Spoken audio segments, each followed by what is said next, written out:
नमस्कार। Vastu solution India में आपका हार्दिक स्वागत, अभिनंदन। दोस्तों, आज चर्चा करेंगे घर की छत। जी हाँ, जब चार दीवारी पर छत डाली जाती है तब वो एक भवन का रूप या आकार लेती है। उसी भवन को हम हमारा घर कहते हैं। अगर भवन छत दीवारों पर छत नहीं है तो वो खाली दीवारें ही कहलाएगी, कभी घर नहीं कहलाएगा।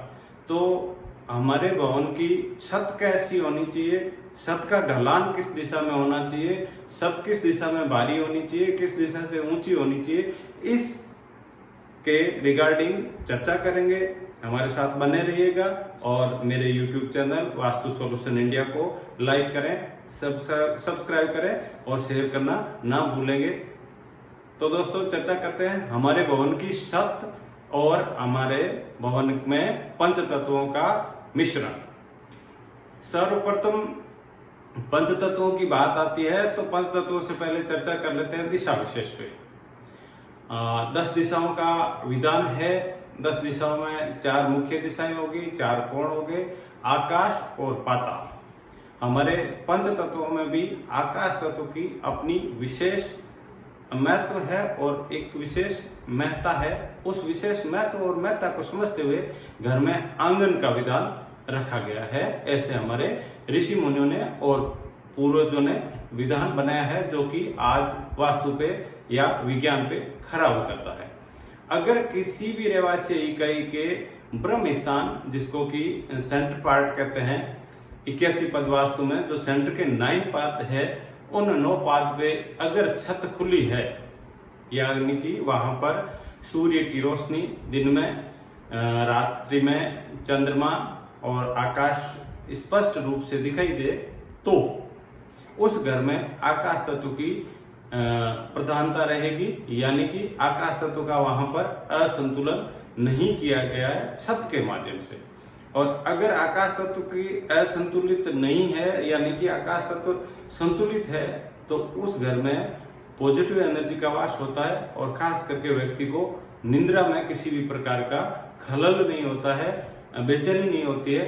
सुख सुविधा के साथ में शांति से वो नींद ले सकता है और व्यक्ति इसके लिए सबसे ज्यादा आकाश तत्व की ध्यान देना चाहिए व्यक्ति को अपने घर में। छत का जो ढलान है वो इस प्रकार से होना चाहिए कि उस पर जब पानी गिरे, चाहे बारिश का हो, चाहे किसी और व्यवस्था से ऐसी व्यवस्था हो, यानी कि छत की धुलाई हो रही है या पानी उस पर गिराया जाता है, तो वो पानी उत्तर से और पूर्व से होता हुआ ईशान से निकले। यानी कि नैऋत्य कोण, दक्षिण दिशा और पश्चिम दिशा ऊंची होनी चाहिए और ईशान, पूर्व तथा उत्तर दिशा नीची होनी चाहिए। इस प्रकार पहला छत का विधान होना चाहिए।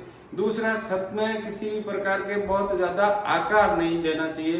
कहीं पर कुछ आकार दे दिया, कहीं से ऊपर हो गई, कहीं पे नीची हो गई, कहीं पे कट हो रही है, कहीं पे कुछ हो रहा है। ये वास्तु के सिद्धांतों के विपरीत है और परिणाम भी विपरीत ही देते हैं।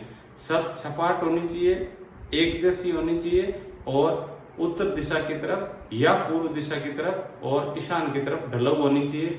इसी के साथ छत में कुछ और भी विशेषताएं होती है जो हमारे घर के तत्वों को बैलेंस्ड करती है और वो तत्व ही हमारे जीवन को बैलेंस करते हैं। इसके लिए आप अपने घर की छत को निर्माण से पहले पूर्ण रूप में परखिए। छत की हाइट जो होती है वो भी एक निश्चित ऊंचाई पे होनी चाहिए, न ज्यादा ऊंची होनी चाहिए और न ज्यादा नीची होनी चाहिए। जाते जाते कमेंट्स में जय माता दी अवश्य दर्ज कराएं। जय माता दी।